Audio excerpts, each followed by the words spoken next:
Well, hey guys, welcome back to the channel. My name's Tom. I'm a full-time eBay reseller and a stay-at-home dad for what's soon to be 6 kids. You guys have gotten a little spoiled in the last couple of videos with kid content. I have 16 that I need to get out of here today, but I have 7 that have to go today. I do a 2-day handling time, and so some of this stuff doesn't have to go right away. I'll go ahead and pull the things that do, and we'll jump right into that, and then we're going to talk about selling t-shirts at the end of the video. Go. Okay, so I guess you guys are going to get some kid content because somebody took away her Minecraft controller and she came out to yell at me about it. Right? Right. Phantom. We talked about selling books in lots. Now this one is obviously not in great shape. Somebody colored all over it. This one's in pretty good shape. These sold for $10 free shipping. Like I said, I'm pricing these books. They're out of a hoarder house that I bought the contents to a year and a half, coming up on 2 years ago. And I don't know how well you guys can hear that rain. Holy cow, I was trying to. So these are out of a hoarder house I bought, had thousands and thousands of books, thousands and thousands of VHS tapes, and I spent not very much money, and me and a buddy cleared it out of the good content so that then the guy could bring in a dumpster crew and they cleared out the trash. But I've got so much of backlog of that stuff. I'm just selling it as cheap as I think is reasonable. We paid $10 for this at a garage sale just a couple of days ago. It's got a crack in the case. It sold for $37, free shipping, but it sold so super fast. I have had some problem or best offer buyers recently, and I don't normally talk about bad buyers, bad experiences, but I've got a couple of things today. So I had both of these listed, private drive, just flimsy metal signs. I had them listed like $9.99 plus shipping, and a guy's like, I'd buy them both for $8.25 if you ship them together, and sent me that in the system in an offer for one. And I said, well, you should decline. I messaged him back in the system and said, you need to decline this offer and re-offer as $8.25 for both, and that way it'll combine the shipping. But that's fine, I'll take that offer. And then he accepted my counter offer, and then I was like, okay, well now you're gonna have to. I relisted the other one for $20 free shipping. You send me an offer for $8.25, and it'll have the free shipping and we'll be in good shape. He bought it for $20 free shipping, and then messaged me. He's like, oh no, I messed up. So then I refunded him $11.25. So in order to get these, I had to send 46 messages and relist the things. It was that was a mess. And then I had a guy with a shirt that did not resolved yet. I'm just, either he wants to buy it or he doesn't. He's like, the shirt was listed for $17.99 plus shipping, and he's like, what's your best price? I said, best offers are on. You have my price. Feel free to make an offer. And he then messaged me again instead of submitting an offer and said, would you do 15 free shipping? And I'm like, sure, let's do, I'll go ahead and change the listing so that it's 15 free shipping, and you can just go ahead and buy it now on that shirt. And then he messaged me back and said, does that include the shipping? Even though the listing is now changed, if you look at the listing, it says 15 free shipping.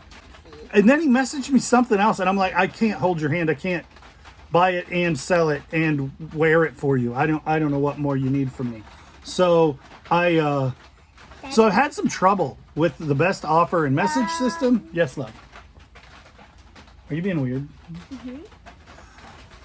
I don't know who Rasmus is. He's obviously a professional baseball player who played for the Cardinals. I paid $1 for this new with tag at a garage sale. It sold for $14 free shipping. When I picked it up, the woman at the garage sale said, "Oh, do you know the story about that guy?" And then we got distracted, and I never heard what her story was about that guy. So if you know who Rasmus is on the Cardinals, and there's a story that would be worth telling, leave it in the comments, because I don't know. I don't pay a lot of attention to baseball. I do a little bit, but not really. The Green Hornet, another Hoarder House book, sold for $9.99, free shipping. It's just a nice, fairly clean copy of a Green Hornet novelized version of a movie or something. Woodstock, I paid 50 cents for this shirt. And I thought it would be a little better. And then I listed it for like $6 plus shipping. And then I ended up getting 2 different people messaged me $5 offers.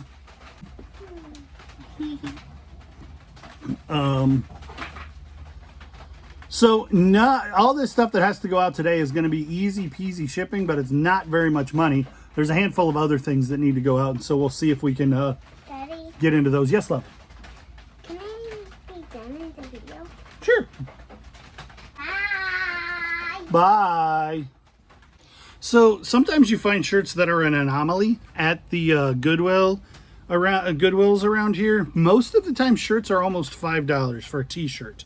But for whatever reason, the day that they were pricing them at East Peoria like a week ago, Asher found this Harley sleeveless for $2.99.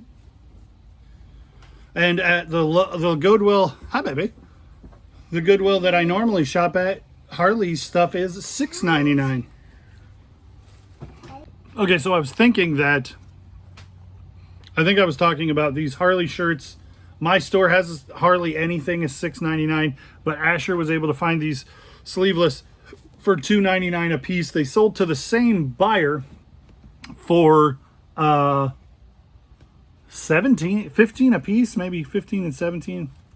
The children, I'm in the garage and the kids are in the house, and every 10 minutes I have to stop the camera to deal with video game disputes. So I told him, you have to turn the TV off. I can't do my job, and you guys play video games at the same time. So we're going to be done playing video games while Dad's at work. And then somebody else came in complaining about a turn on the video game. So they didn't turn the video game off when I asked, and so now we're grounded from video games for the rest of the day. So that's super fun. That's the stay-at-home dadding part of the channel. These sold to the same buyer. The one with the big eagle sold for $15. The other one sold for $17. It looks like they're both free shipping, but that's $6 into $30 for Asher. This is one I picked up a long time ago. I thought that perhaps just the image would sell this shirt. Pathfinder Society, I think, is part of some online game. I do not online game at all.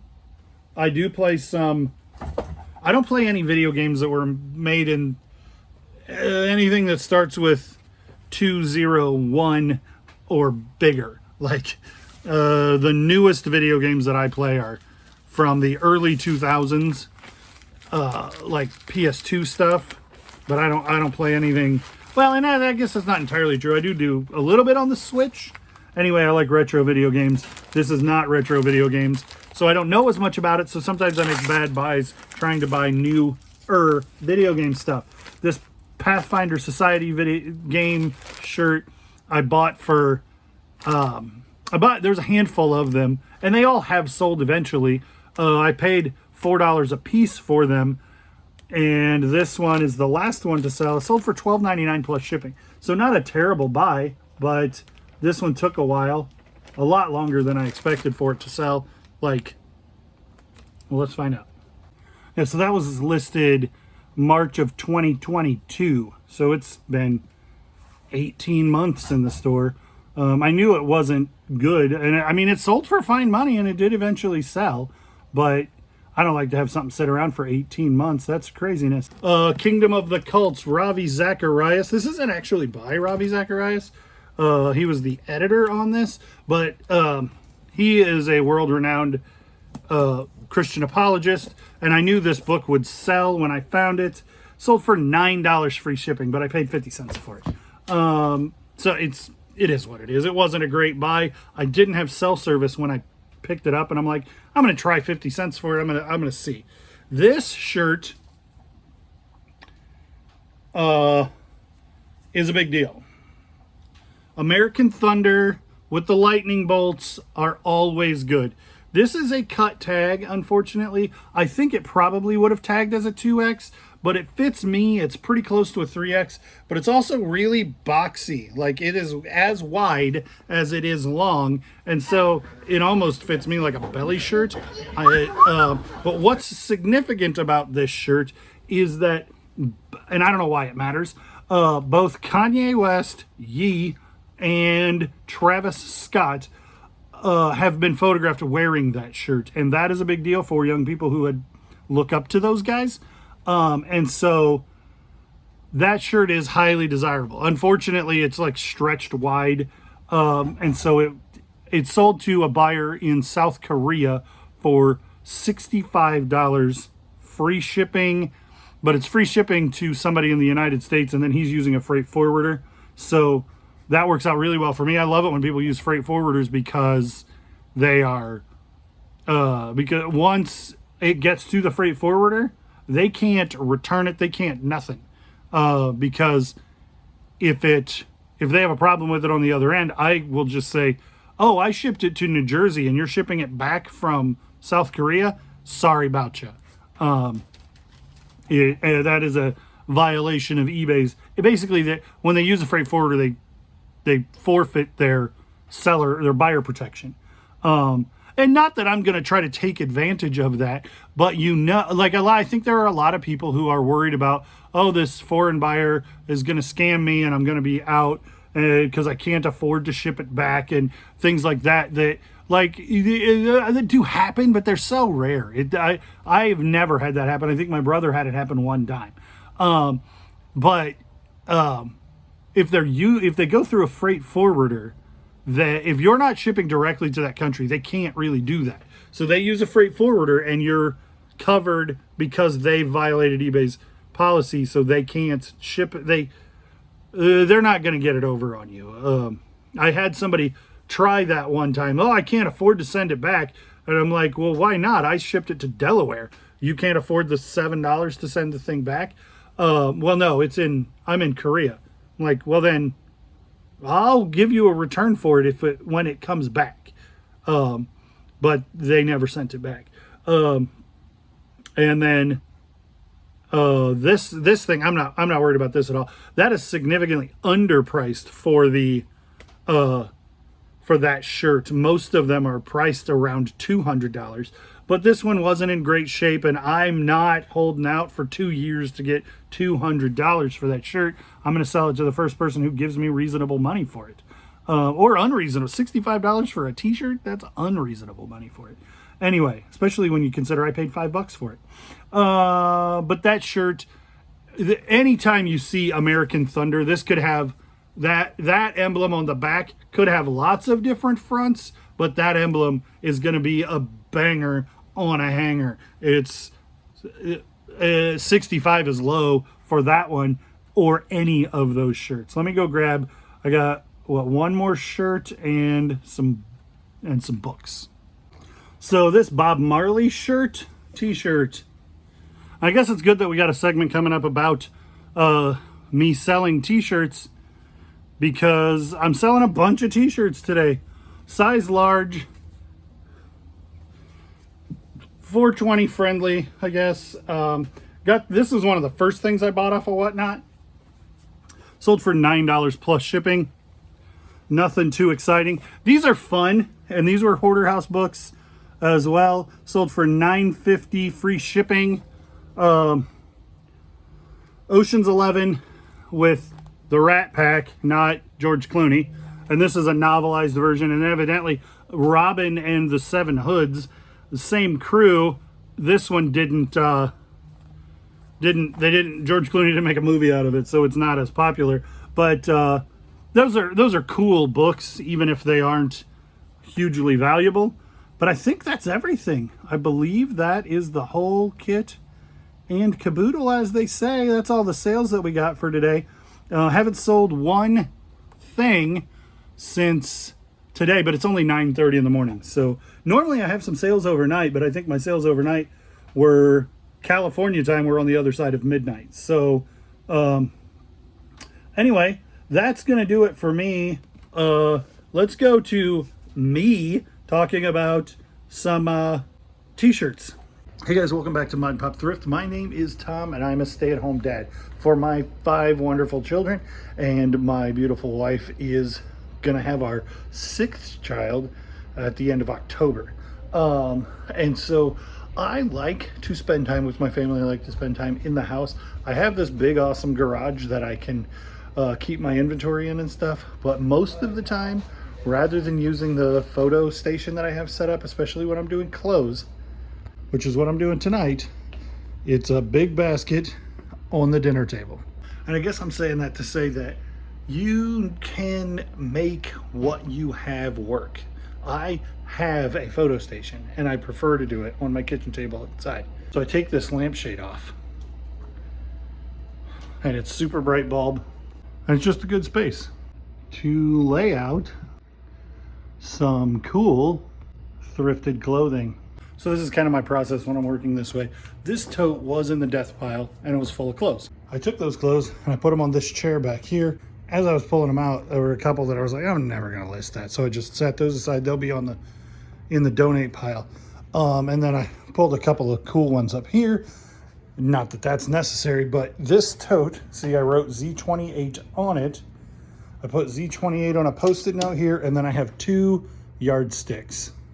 And you got this shirt, and you do this, which is called a flat lay. And this is what you do with the 2 yardsticks. You go pit to pit, and then you go from the hem to right beside the collar.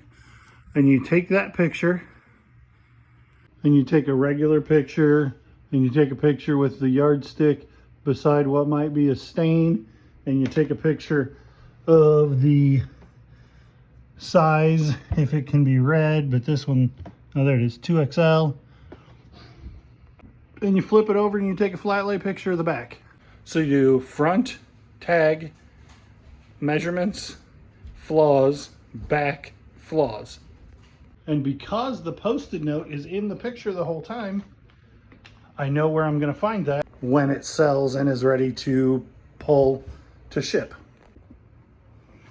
And then I always do the back last so that I can take these 2 corners, bring them in, these 2 corners, bring them in, fold it in half, fold it again, and then you can see what the shirt is when you put it in the tote.